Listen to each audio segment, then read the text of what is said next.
I'm back again with some very old computers in 2023.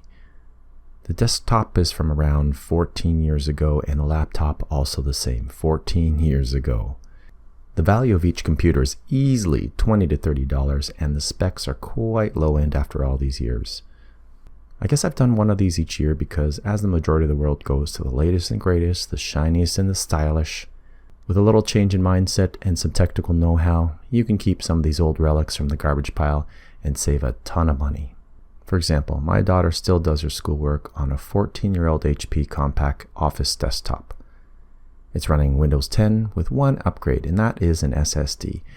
Night and day difference with just an SSD to run Windows 10. Now, all her work is doing web-based applications like Google Classroom and Docs.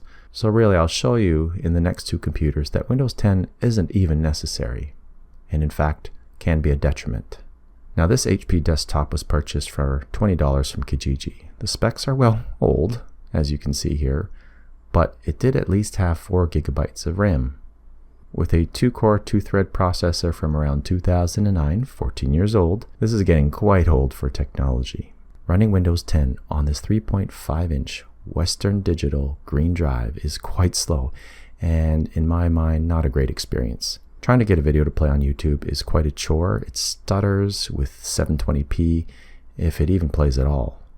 Instead of putting in an SSD, I decided to install Linux Lite 5.6 to show how a light Linux distribution can save almost any computer, especially the old ones. The installer allows you to have it to boot to either Windows 10 or Linux Lite. So there's no fear for those who are trying it out for the first time. You can also determine how you want to split the drive with the slider. Being that most of the things we do on the computer are now web-based, like banking, school, and streaming content, using Linux distros makes even more sense to the average person.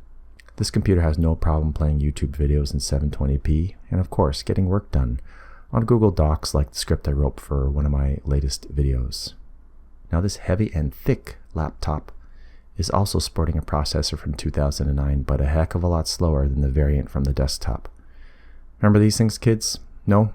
Well, it's what we old-timers used to call a DVD drive. Too much to explain, so we'll just move on.